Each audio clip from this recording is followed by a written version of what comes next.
अध्यात्म विज्ञान कोई धर्म या संप्रदाय नहीं है, ये स्पिरिचुअल साइंस है जो कुदरत के कानून पर आधारित है।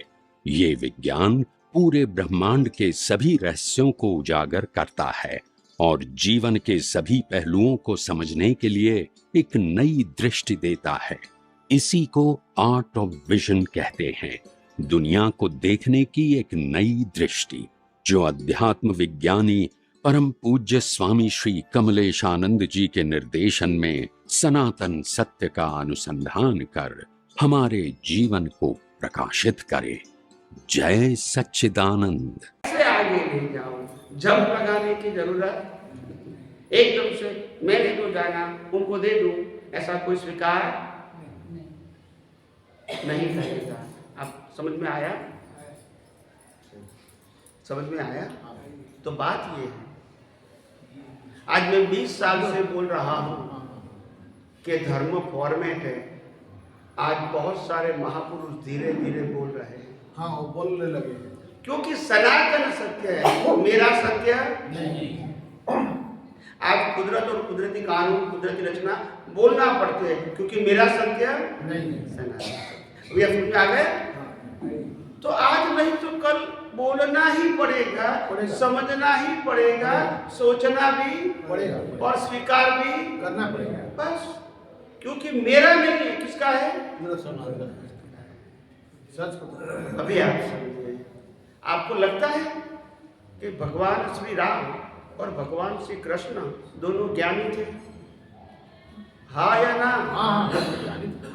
मगर सुना है उस जमाने के लोगों ने उनके पास धार्मिक बातें सुनी है, ऐसा कभी सुना है? नहीं सुनी। क्यों नहीं सुनी? ऐसा तो शास्त्र में आता है नहीं कोई। नहीं, मगर नहीं क्यों सुनी, उसके लिए उत्तर दो मेरे को। वो ज्ञानी थे, बराबर है, तो फिर क्यों नहीं सुनी? कभी बोला नहीं, वो लोग को मालूम नहीं था वो लोग ज्ञानी नहीं, उनका ऐसे संजोग नहीं हुआ होगा। ऐसा कभी सत्संग ही नहीं किया। भगवान के साथ ऐसा कोई संयोग आता नहीं होगा, इसीलिए तो कोई ऐसा नहीं, उनका तो पूरा जीवन था ना, एक घंटे की तो बात नहीं है ना, जीवन भी था। मैं पूरे जीवन की बात करता हूँ। कृष्ण जी का तो गीता एक ही बात, और वो भी एक ही व्यक्ति को। मेरा प्रश्न ये है, मैंने कहा समाज के सामने दोनों की बातें क्यों नहीं कभी बाहर आई, वो बताइए। दोनों ज्ञानी है फिर भी तो बात समझनी पड़ेगी। ऐसे बोलते जाओगे तो समझ में नहीं, क्योंकि लोगों को इंटरेस्ट भी नहीं था। तो वो क्या करेंगे, बता सकते हैं?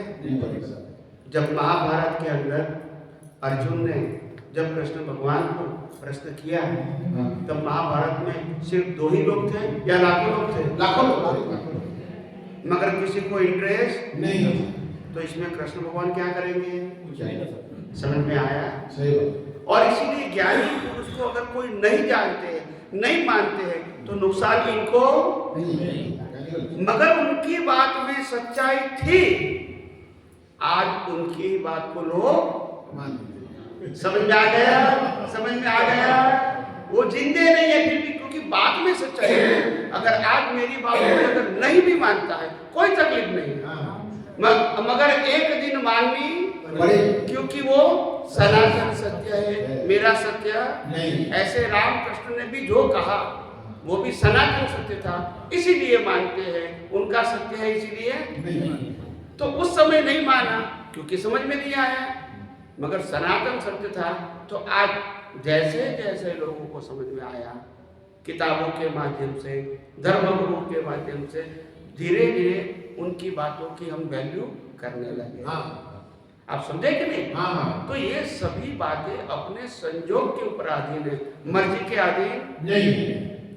मैंने आज से 20 साल पहले आध्यात्मिक विज्ञान को बताने की कोशिश किया।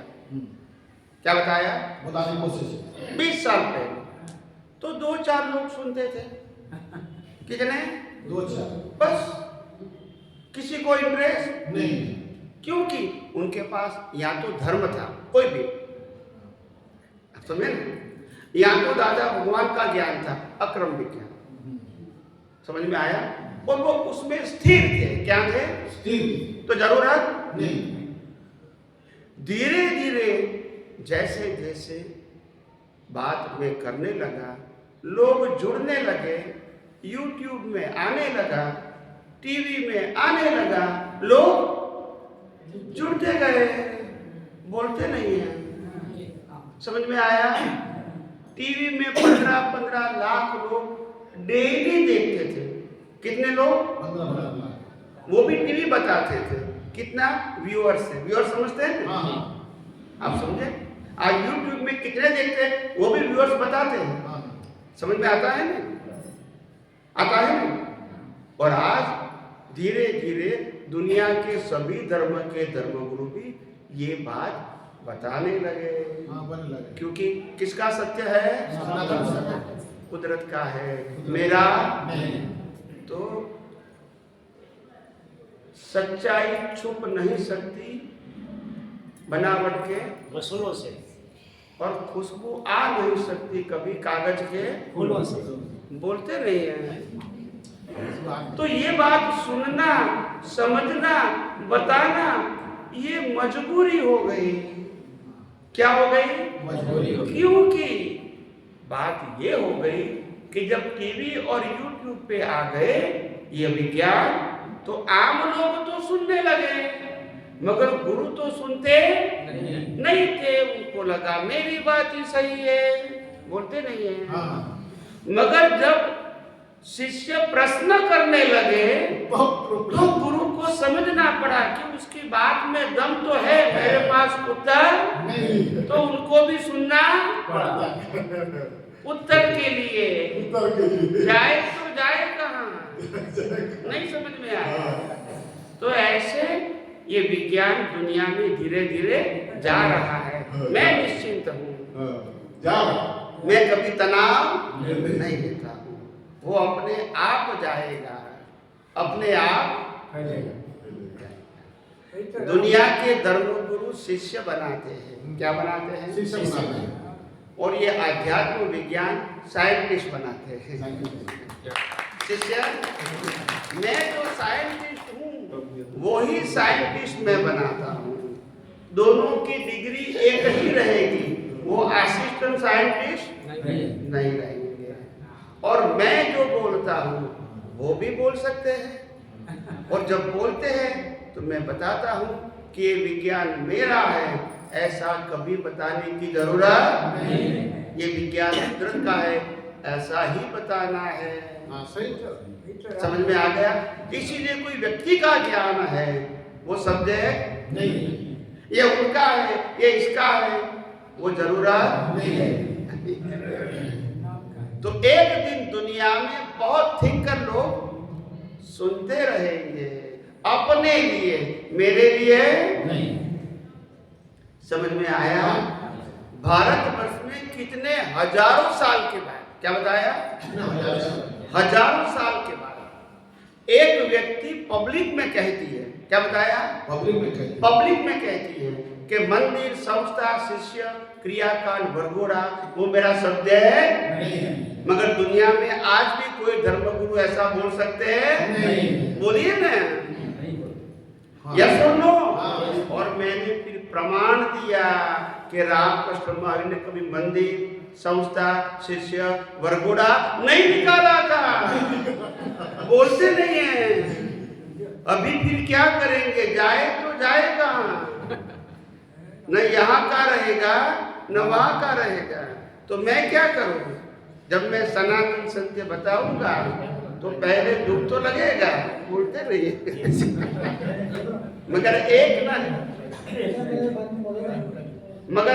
ना एक दिन ये सनातन सत्य को स्वीकार करना पड़ेगा, क्योंकि कुदरत के कानून के आधारित है, मेरे व्यू पॉइंट के आधारित नहीं।